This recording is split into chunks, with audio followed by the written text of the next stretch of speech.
এই দয়াকে বোঝা উচিত বান্দার। এর পরের আয়াতে কারিমাতে আল্লাহ রাব্বুল আলামিন নবী করিম সাল্লাল্লাহু আলাইহি ওয়াসাল্লামকে আদেশ করেছেন, ফাসবির আলা মা ইয়াকুলুন। এই যে কাফেরদের পক্ষ থেকে, মুশরিকদের পক্ষ থেকে মক্কার বিভিন্ন ধরনের কটূক্তি আল্লাহ নবীকে তারা করতো। কখনো বলতো পাগল, নাউযুবিল্লাহ, কখনো বলতো কবি, কখনো বলতো শাইর, কখনো বলতো যে জ্যোতিষী, অতীন্দ্রিয়বাদী, কাহিন, বিভিন্ন উপাধিতে, বিভিন্ন কটূক্তিতে উপহাস করতো আল্লাহ নবীকে নিয়ে, কষ্টদায়ক কথা বলতো, ছুঁড়ে মারতো আল্লাহ নবীর দিকে, টিকা টিপ্পণী কাটতো। এরপরে আল্লাহ নবীকে নিয়ে তারা আল্লাহ নবী, সাহাবায়ে কেরাম, ইমানদারদেরকে নিয়ে তারা হাসির পাত্র বানাত।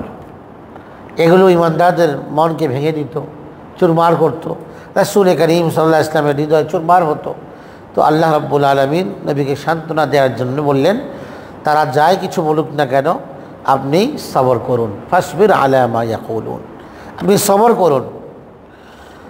ওয়াসাব্বিহ বিহামদি রাব্বিক, আর কি করবেন এই মুহূর্তে? আপনার করণীয় কাজ হলো আপনার রবের সপ্রশংস তাসবিহ, পবিত্রতা পাঠ করুন।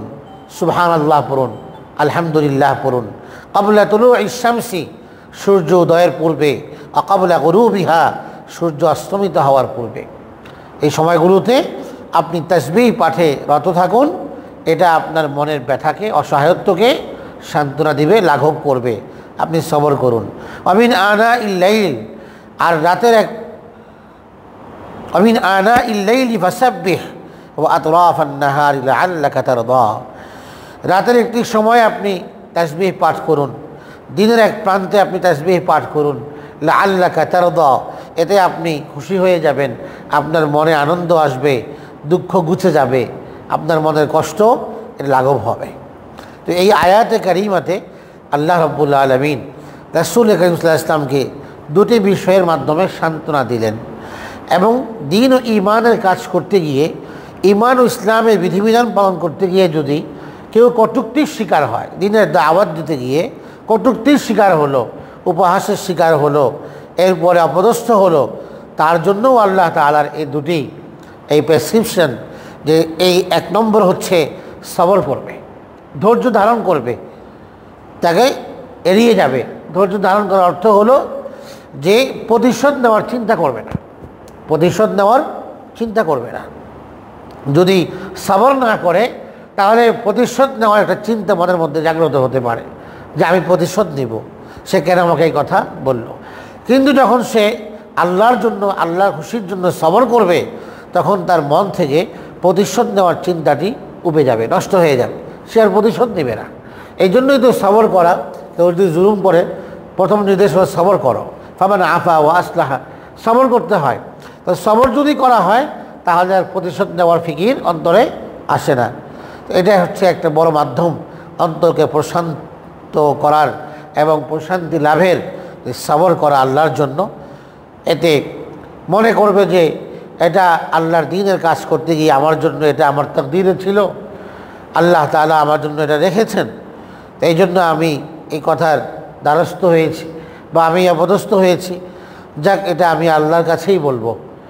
এবং এটা যখন মানুষ চিন্তা করবে, তখন আর তার বিপক্ষে দাঁড়ানোর অথবা প্রতিশোধ নেওয়ার অবস্থা তার ভেতরে তৈরি হবে না। এই জন্য আল্লাহ বললেন সবর করুন। আর দ্বিতীয়ত আপনি তাসবিহ পাঠ করুন, কারণ জিকির, আল্লাহর তাসবিহ মানুষের দিলে প্রশান্তি আনে। এটা তো সবাই জানে যে আল্লাহর জিকিরের দ্বারা, আল্লাহর তাসবিহ পাঠের দ্বারা মানুষের অন্তরে প্রশান্তি লাভ হয়। তো মনের দুঃখ দুর্দশা সব গুছে যায়, অসহায়ত্ব বোধ এটাও চলে যায়। আল্লাহর তাসবিহ পড়লে দিলের মধ্যে পবিত্রতা অনুভব হয়। এদিকে এই জন্য আল্লাহ বললেন যে সকাল সন্ধ্যা রাতে, দিনের এক প্রান্তে আপনি সারা দিন মান সব সময় আপনি আপনার রবের তাসবিহ পাঠ করুন, প্রশংসা করুন, হামদ পড়ুন, সুবহানাল্লাহ পড়ুন, এটা পবিত্রতা ঘোষণার শব্দ, বাক্য। আলহামদুলিল্লাহ পড়ুন, আল্লাহর প্রশংসা করার বাক্য। এই জিকিরগুলো আপনি করতে থাকুন। জিকিরের ফায়দা হলো, তাসবিহ পাঠের ফায়দা হলো যে এটা মানুষের দিলকে শান্ত করে, মানুষের দিলের যে অস্থিরতা, কাতরতা, পেরেশানি, এটা দূর করে তাকে একদম স্থির করে দেয়, ঠান্ডা করে দেয়, সজীব সতেজ করে দেয় আল্লাহর জিকির। তাই নবীকে বললেন ওদের কটূক্তিতে কষ্ট না পেয়ে আপনি একটু সবর করুন, আর আপনি আমার তাসবিহ পাঠ করুন, এতে আপনার মনের অশান্ত অবস্থা দূর হয়ে যাবে। এখানে তাসবিহ দ্বারা এক অর্থ তো হচ্ছে জিকির, আর এক ব্যাখ্যা হলো তাসবিহ মানে নামাজ। নামাজের মাধ্যমে প্রশান্তি গ্রহণ করুন, কারণ নামাজই এমন আমল যা মানুষের হৃদয়ে প্রশান্তি এনে দেয়। যে কারণে এখানে আয়াতের অর্থ হবে যে সূর্য উদয়ের পূর্বে মানে ফজরের নামাজ, সূর্য অস্তমিত হওয়ার পূর্বে আসরের নামাজ উদ্দেশ্য, রাতে নামাজ মানে ঈশা এবং তাহাজ্জুদ মাগরিব এগুলো, আর দিনের প্রান্তে তার উদ্দেশ্য হলো জোহরের নামাজ। তো এই 5 ওয়াক্ত নামাজ এখানে তাসবিহ দ্বারা সালাত উদ্দেশ্য। নামাজ দুটাই হতে পারে, নামাজের মাধ্যমে মানুষ প্রশান্তি লাভ করে, আল্লাহর তাসবিহ এবং জিকিরের মাধ্যমেও মানুষ প্রশান্তি লাভ করে। হাদিসের মধ্যেও আসছে কানা ইদা হাসাবাহু আমরুন বাদারা ইলাস সালাহ, নবীজি যখন কোনো বিষয়ের সম্মুখীন হতেন, অপছন্দনীয় বিষয়ের, তো নামাজে দৌড়ে যেতেন, নামাজের মাধ্যমে সমাধান খুঁজতেন, আল্লাহর সাথে কথা বলতেন নামাজে। তো নামাজ হুব্বি ইলাইয়া সালাস, 3 জিনিস আমার কাছে প্রিয়, এর মধ্যে একটি আল্লাহ নবী বলেছেন আস-সালাতু ওয়া জুইলাত কুররাতু আইনি আস-সালাহ, নামাজেই আমার চোখের শীতলতা, নামাজ পড়লেই আমার চোখ শীতল হয়, আমার হৃদয় আত্মা শীতল হয়ে যায়, পরিশান্ত হয় নামাজের মাধ্যমে। জন্য নামাজ পড়ুন আর সবর করুন। এটা আল্লাহ অন্য আয়াতে বলেছেন ইয়া আইয়ুহাল্লাযীনা আমানু ইসতাঈনু বিস-সাবরি ওয়াস-সালাহ, সবর এবং নামাজের মাধ্যমে আল্লাহর কাছে সাহায্য প্রার্থনা করুন। সবর করলেও আল্লাহর মদদ আসে, সাহায্য আসে, নামাজের মাধ্যমেও আল্লাহর সাহায্য আসে। তো এই 2 কাজের মাধ্যমে আল্লাহ পাকের সাহায্য আসে, সবর করা, নামাজ পড়া বা আল্লাহর জিকির, এর মাধ্যমে আল্লাহ পাকের সাহায্য আসবে, আল্লাহ পাকের সাহায্য তার শামিলে হাল হবে। তাই রাসূল কারীম সাল্লাল্লাহু আলাইহি ওয়াসাল্লামকে বললেন লাআল্লাকা তারদা, এতে আপনার মনটা খুশি হয়ে যাবে, নামাজ পড়ুন। তো এই জন্য এই আয়াত থেকে বোঝা যায় যে এই ধরনের সিচুয়েশনে এই 2টি কাজ করা আমাদের দায়িত্ব, আমাদেরও কর্তব্য। একটা সবর করা, দ্বিতীয়ত আল্লাহর জিকিরের মধ্যে মশগুল হয়ে যাওয়া বা নামাজে দাঁড়িয়ে যাওয়া। এই ধরনের পরিস্থিতির সম্মুখীন হলে নামাজে দাঁড়িয়ে যাওয়া, এতে আল্লাহ পাক আমার দিলকে খুশি করে দিবেন, আমার কলবাত্মাকে আল্লাহ পাক খুশি করে দিবেন, আর আমার অন্তরের সেই অসহায়ত্বকে আল্লাহ পাক গুছিয়ে দিবেন। তো সেজন্য এই আয়াতে এই 2টি নুসখা এবং প্রেসক্রিপশন আল্লাহ পাক আমাদেরকে দান করলেন। এই জন্য আমরা যদি দিনের কাজ করতে গিয়ে, দিনের দাওয়াত দিতে গিয়ে, দিনের কাজ করতে গিয়ে ঘরের মধ্যে, সমাজে, পরিবারে এই ধরনের এই ধরনের কটূক্তির শিকার হই, এই ধরনের কটু কথার শিকার, আমাদের সমাজে অনেক মুসলমান দিন পালন করে আগ্রহী, কিন্তু ঘরের মধ্যে দিন নাই, ঘর বদ্দিন, ঘরের মধ্যে দিনের পরিবেশ নাই, ঘরের লোকগুলো দিনদার নয়, তারা বেদিন হওয়ার কারণে তারা যে দিন পালন করতে চায় তাকে তারা অনেক কটু কথা বলে। দাড়ি রাখলে বলে যে এত এখনই বুড়ো হয়ে গেছো, এই যে একটা কটু কথা। আল্লাহর বিধান, ওয়াজিব বিধান পালন করতে চাচ্ছে সে একজনে, আর 10 জন তাকে কটু কথা বলতেছে। একজন নামাজ পড়তেছে তো বলতেছে যে এত নামাজি হয়ে গেছো তুমি, এই যে কটু কথা বলে ফেললো। বলে কিনা এগুলো? অনেকের ঘরে বদ্দিন হওয়ার কারণে, মানুষগুলো বেদিন হওয়ার কারণে, আল্লাহ এবং রাসূল থেকে বিমুখ হওয়ার কারণে এই ধরনের কটু কথা দিনদারদেরকে বলে। একটু কোরআন শরীফ পড়তেছে, আরে রাখো কোরআন শরীফ, বহুত পড়ছো, নানা কথা এই ধরনের মানুষ কিন্তু বলে। এই সকল ক্ষেত্রে প্রথম কাজ হবে আল্লাহর নবীর নমুনাতে সবর করা, তাকে কটু কথার জবাব কটু কথা দিয়ে নয়, প্রথমত সবর করা, এড়িয়ে যাওয়া এবং নামাজে দাঁড়িয়ে যাওয়া, তাদের হেদায়েত কামনা করা, হ্যাঁ। আর যেখানে নিজের কর্তৃত্ব আছে সেখানে শুধু আপনি এই হেদায়েত কামনাই করে যাবেন, কিন্তু নিজে কোনো এখানে পদক্ষেপ গ্রহণ করবেন না। আল্লাহর দ্বীনের বিধান কিন্তু এমন নয়। যেখানে আপনার ক্ষমতা আছে, অধীনস্থ আপনার, তাদেরকে দ্বীনের আদেশ করা আপনার দায়িত্ব।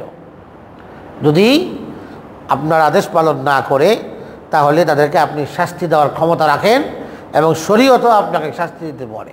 যেখানে হাদিস স্পষ্ট আসছে, সন্তানকে 7 বছরে নামাজ পড়াও, 10 বছরে নামাজের আদেশ করো, নামাজ না পড়লে হালকা পিটুনি দাও, এই শাসন করতে বলছে ইসলাম, শুধু আদর নয়, শাসন। আমরা তো শুধু আদর করি, এই জন্য আমাদের সন্তানটা নষ্ট হয়।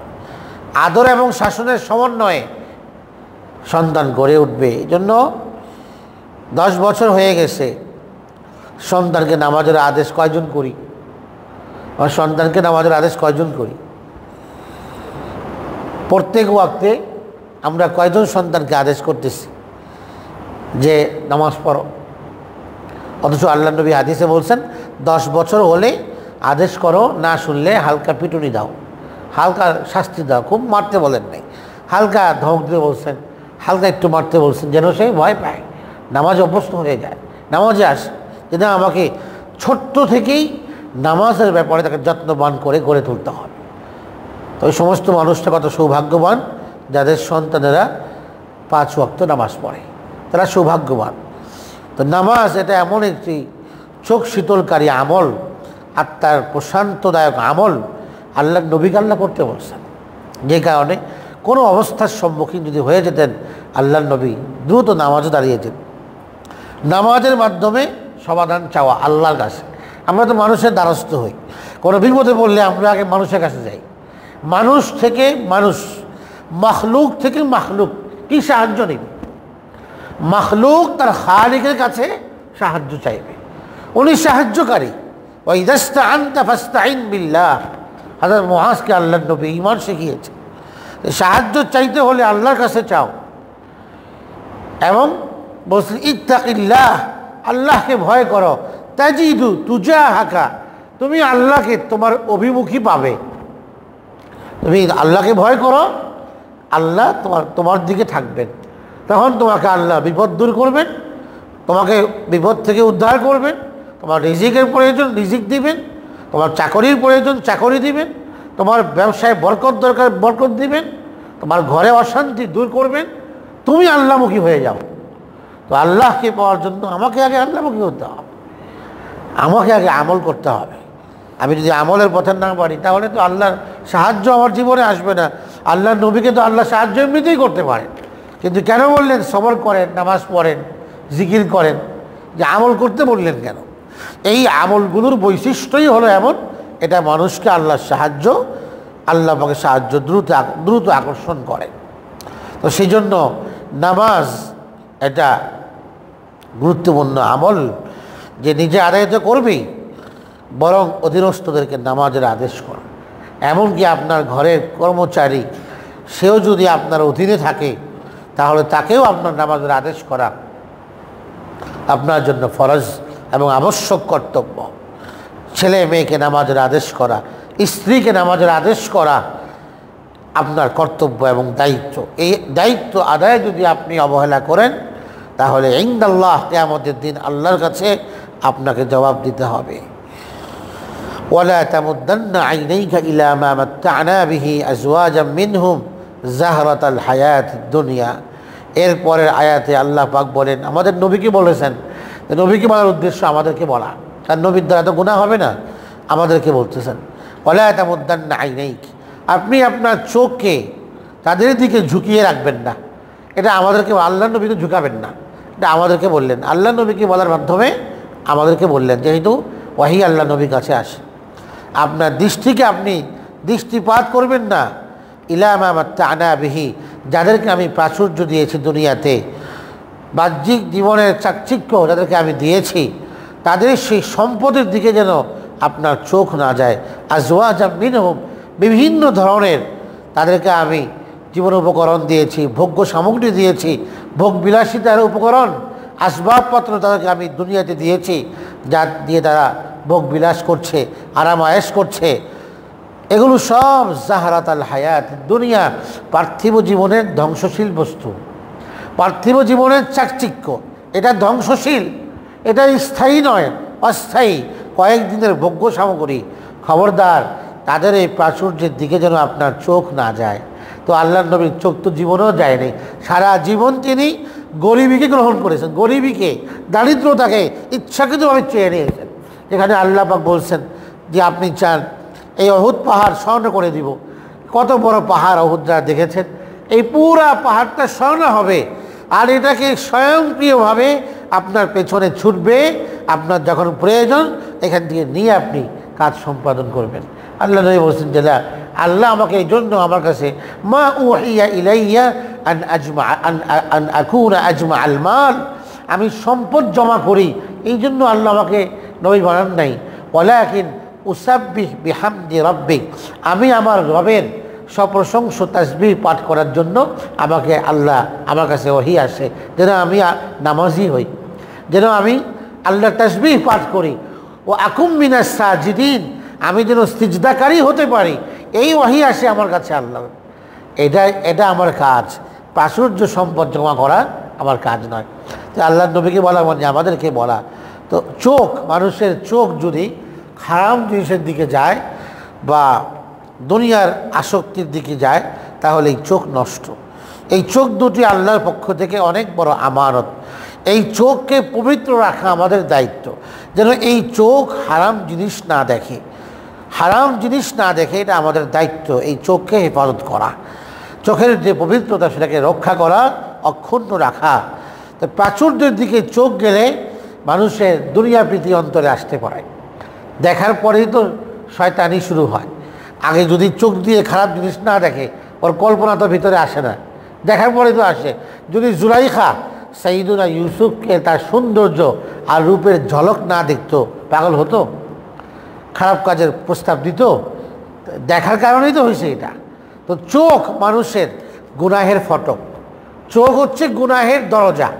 চোখ দিয়ে গুনাহ ঢুকে অন্তরে যায় স্থান নেয়, সেখানে পরিকল্পনা করে গুনাহের। এরপরে এটা হয়তো অঙ্গ প্রত্যঙ্গ দিয়ে বাস্তবায়ন কখনো হয় সুযোগ পেলে, আর সুযোগ না পেলে বাস্তবায়ন হয় না। এটাও হাদিসের কথা, হাদিসে আসছে কল কলবু ইয়াতামান্না, কলবে এটা পরিকল্পনা হয়, এই কাজটা করার জন্য অন্তরের মধ্যে চায়, আগ্রহ জন্ম নেয়। এরপরে এটাকে লজ্জাস্থান বা অন্য কোনো অঙ্গ হয় সত্যায়ন করে, বাস্তবে হয় কাজটা, সুযোগ পেলে, না পেলে আর হয় না, কিন্তু অন্তরে ঠিকই পরিকল্পনা করে, তাকে নিয়ে কল্পনা জল্পনা শুরু হয়। তো চোখ হচ্ছে গুনাহের ফটক, এটা দিয়ে মানুষ আগে গুনাহ করে, এরপরে ভিতরে সেই জিনিসটাকে আমলে নেয়। তো অন্যের সম্পদ দেখার পরে যদি দেখে যে এটাকে আমি কীভাবে আত্মসাৎ করি, এটা কখন করবে? না দেখলে তো আর আত্মসাৎ করার চিন্তা আসে না, দেখার কারণেই তো ভেতরে ওটাকে নেওয়ার চিন্তা আসে।